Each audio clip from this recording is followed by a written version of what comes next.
Hello guys, तो आज हम लोग करने वाले हैं एसएसटी के मोस्ट इम्पोर्टेंट क्वेश्चन जो कि कक्षा 10वीं के स्टूडेंट्स के लिए है।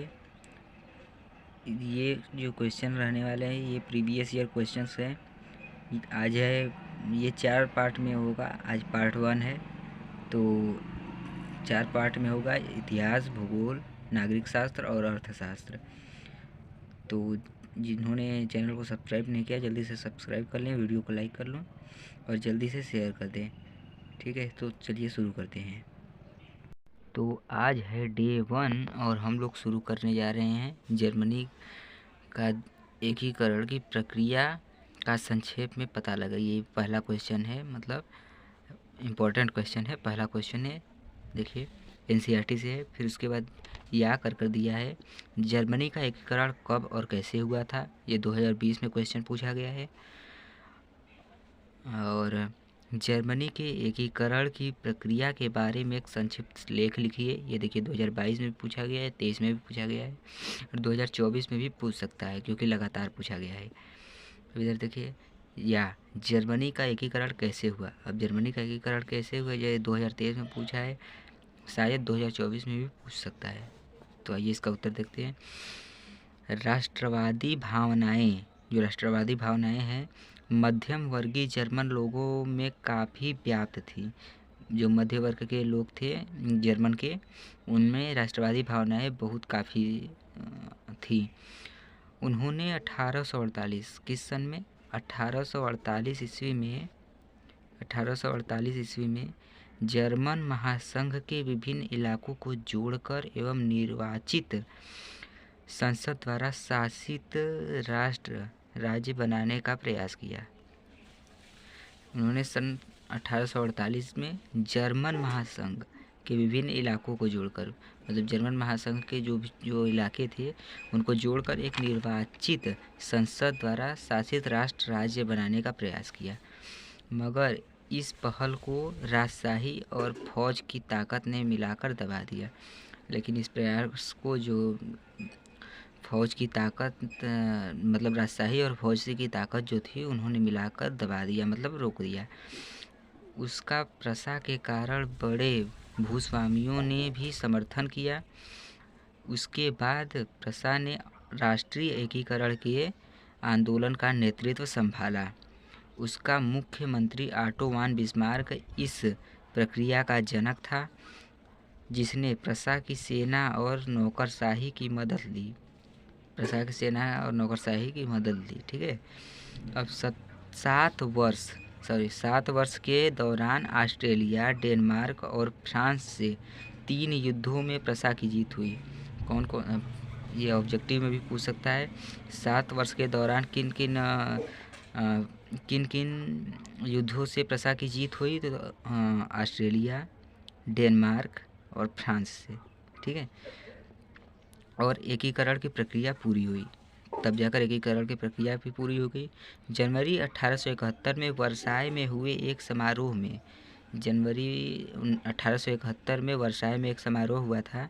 प्रसा के राजा विलियम प्रथम को जर्मनी का सम्राट घोषित किया गया। वहीं पर प्रसा के राजा जो थे विलियम प्रथम, उनको जर्मनी का सम्राट भी घोषित कर दिया गया। इसी तरह 1871 में जर्मनी का एकीकरण समाप्त हुआ और इस प्रकार जर्मनी का एकीकरण भी समाप्त हुआ। ठीक है, जितने भी टिक लगाए गए हैं उनको मतलब करते चलेंगे। ठीक है। ये देखिए एनसीईआरटी से है, इम्पोर्टेंट है इसलिए इसको भी करा दे रहे हैं। फ्रांसीसी लोगों के बीच सामूहिक पहचान की भाव पैदा करने के लिए फ्रांसीसी क्रांतिकारियों ने क्या कदम उठाए। ठीक है, तो यहाँ देखिए उत्तर पर है। प्रारंभ से ही फ्रांसीसी क्रांतिकारियों ने एक ऐसे कदम उठाए जिनसे फ्रांसीसी लोगों में एक सामूहिक पहचान की भावना उत्पन्न हो सकती थी। ये कदम निम्नलिखित है। अब ये कदम देखिए पॉइंट्स में दिए गए हैं। ठीक है, पहला पॉइंट क्या है, पितृभूमि। कौन सी भूमि, पितृभूमि। पितृभूमि और नागरिक जैसे विचारों ने एक संयुक्त समुदाय के विचार पर बल दिया, जिसे एक संविधान के अंतर्गत समान अधिकार प्राप्त हुए। ठीक है, दूसरा क्या कह रहा है, एक नया फ्रांसीसी झंडा चुना गया। इसी फ्रांसीसी क्रांतिकारियों ने कौन सा कदम उठाया, तो ये दूसरा कदम है। एक फ्रांसीसी झंडा चुना गया जिसके पहले के राष्ट्रध्वज की जगह ले ली, जिसने पहले के राष्ट्रध्वज की जगह ले ली। ठीक है। अब स्टेट जनरल, तीसरा पॉइंट क्या है, तीसरा पॉइंट, स्टेट जनरल का चुनाव सक्रिय नागरिकों के बीच द्वारा किया जाने लगा और उसका नाम बदलकर नेशनल असेंबली कर दिया गया। क्या नाम किया गया, नेशनल असेंबली, ठीक है, कर दिया गया। नई स्तुतियाँ रची गई, शपथें ली गई, शहीदों का गुणगान हुआ और यह सब राष्ट्र के नाम पर हुआ। राष्ट्र के नाम पर ही ये सब स्तुति रची गई। पांचवा क्या है, एक केंद्रीय प्रशासनिक व्यवस्था लागू की गई। केंद्रीय प्रशासनिक व्यवस्था भी लागू की गई जिसने अपने भूभाग में रहने वाले सभी नागरिकों के लिए समान कानून बनाए। भूभाग में रहने वाले सभी नागरिकों के लिए क्या बनाए, समान कानून बनाए। फिर छठा क्या है, आंतरिक आयात निर्यात शुल्क समाप्त कर दिए गए। जो आंतरिक आने जाने का शुल्क था वो उसे समाप्त कर दिया गया और भार तथा नापने की एक व्यवस्था लागू की गई। ठीक है। सातवां, क्षेत्रीय बोलियों तथा हतोत्साहित किया गया और पेरिस के फ्रेंच जैसी बोली और लिखी जाती थी वहाँ राष्ट्र की साझा भाषा बन गई। राष्ट्र की साझा भाषा बन गई। ठीक है। अब आ जाते हैं हम लोग तीसरे क्वेश्चन पर। अभी हम लोग लघु उत्तरीय प्रश्न कर रहे हैं, बाद में दीर्घ उत्तरीय भी करेंगे। ये देखिए 2020 में पूछा गया है। ठीक है। पूना पैक्ट पर किसके हस्ताक्षर हुए, उनकी 2 शर्तें लिखिए। तो पूना पैक्ट पर गांधी जी और डॉक्टर भीमराव अंबेडकर के हस्ताक्षर हुए। सितंबर 1932 में हुआ पूना पैक्ट की 2 शर्तें निम्नलिखित हैं। पहला, अंबेडकर द्वारा दलितों के लिए अलग निर्वाचन क्षेत्रों की मांग को वापस लेना, और दूसरा, दलित वर्गों को प्रांतीय एवं केंद्रीय विधायी परिषदों में आरक्षण दिया जाना। ठीक है। अब बढ़ते हैं चौथे प्रश्न की ओर। चौथा प्रश्न ये रहा आपकी मोबाइल की स्क्रीन पर। सक्रिय राजनीति में भाग लेने से पूर्व गांधी जी ने किन किन स्थानों पर सत्याग्रह आंदोलन किए, इनके प्रारंभ करने के क्या कारण थे, मतलब सत्याग्रह आंदोलन प्रारंभ करने के क्या कारण थे। फिर यहाँ देखिए यह करके दिया है, महात्मा गांधी द्वारा चलाए गए 3 सत्याग्रह आंदोलनों को विश्लेषण कीजिए, मतलब बताइए। ठीक है। तो चलिए बताते हैं। सक्रिय राजनीति में भाग लेने से पहले गांधी जी ने अपने गुरु गोपाल कृष्ण गोखले के कहने पर भारत भ्रमण किया। इस दौरान उन्होंने कई स्थानों पर सत्याग्रह आंदोलन चलाए, जिनमें से प्रमुख है चंपारण का सत्याग्रह, मतलब चंपारण सत्याग्रह। 1917 ईस्वी में उन्होंने बिहार के चंपारण क्षेत्र का दौरा किया और वहाँ के किसानों को दमनकारी बागान व्यवस्था के खिलाफ सत्याग्रह करने के लिए प्रेरित किया। ठीक है। अब गुजरात का सत्याग्रह देखिए, 1918 में गुजरात के खेड़ा जिले में किसानों की मदद के लिए सत्याग्रह किया, क्योंकि फसल खराब हो जाने और प्लेग की महामारी के कारण किसान लगान नहीं चुका पा रहे थे, जबकि सरकार उनसे जबरन लगान वसूल कर रही थी। देखिए तीसरा अहमदाबाद का है। अहमदाबाद सत्याग्रह 1918 ईस्वी में अहमदाबाद के सूती कपड़ा कारखानों में कार्य करने वाले मजदूरों के हितों की रक्षा के लिए उन्होंने सत्याग्रह आंदोलन किया। और देखिए उपर्युक्त आंदोलन में उन्हें सफलता भी मिली, जिस कारण आम आदमी में उनकी अलग पहचान स्थापित हुई। ठीक है। ये रहा आपका। अब ये रहा आपका 5वां प्रश्न आपके मोबाइल के स्क्रीन पर। भारत छोड़ो आंदोलन के किन्हीं 3 प्रमुख कारणों का उल्लेख कीजिए। 2022 में देखिए पूछा गया है या करके। भारत छोड़ो आंदोलन में प्रमुख कारणों का उल्लेख कीजिए, ये 2023 में पूछा गया है। ठीक है। तो आइए सॉल्यूशन करते हैं। भारत छोड़ो आंदोलन के 3 कारण है। ठीक है। इस आंदोलन को तत्कालीन कारण क्रिप्स मिशन के बिना किसी अंतिम निर्णय पर पहुंचे ही समाप्त हो जाना था। दूसरा, द्वितीय विश्व में भारत का ब्रिटिश सरकार को बिना शर्त समर्थन करने की मंशा को भारतीय राष्ट्रीय कांग्रेस द्वारा सही से न समझा जाना। द्वितीय विश्व युद्ध के परिणामस्वरूप अर्थव्यवस्था की स्थिति काफ़ी खराब हो गई। तीसरा क्या करा, ब्रिटिश सरकार विरोधी भावना तथा पूर्ण स्वतंत्रता की मांग ने भारतीय जनता के बीच लोकप्रियता हासिल कर ली थी। वहाँ अखिल भारतीय किसान सभा, फॉरवर्ड ब्लॉक आदि जैसे कांग्रेस में संबद्ध विभिन्न निकायों के नेतृत्व में 2 दशक से चल रहे जन आंदोलनों ने इस आंदोलन के लिए पृष्ठभूमि निर्मित कर दी। ठीक है,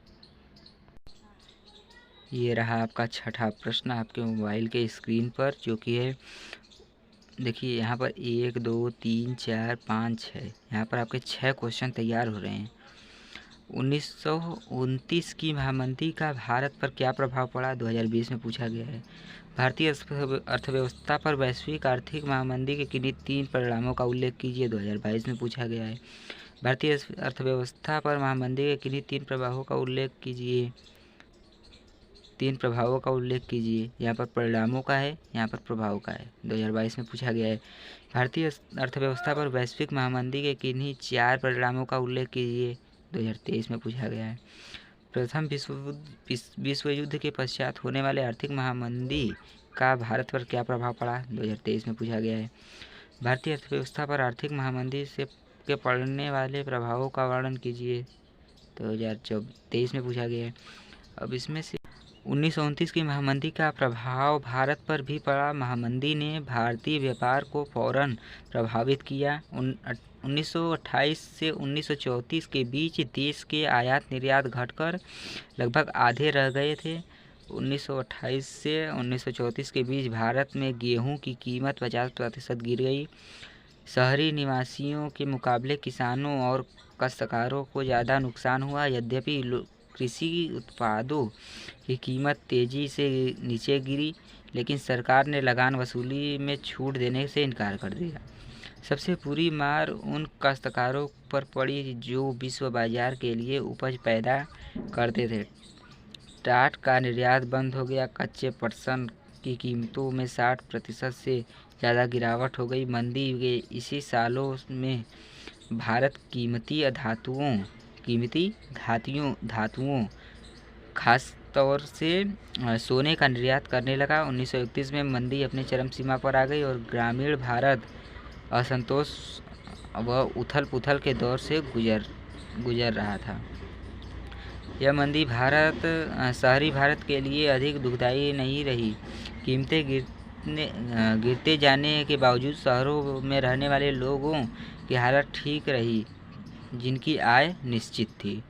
ठीक है, ये रहा आपका 7वां प्रश्न आपके मोबाइल की स्क्रीन पर, जो कि है ब्रेटन वुड्स समझौते का क्या अर्थ है, या ब्रेटन वुड्स समझौते का क्या अर्थ है, इसका क्या उद्देश्य था, या ब्रेटन वुड्स समझौते के कारण तथा उद्देश्य का उल्लेख कीजिए। ब्रेटन वुड्स किसे कहा जाता है, उत्तर लिखिए। ठीक है, तो उत्तर लिखते हैं।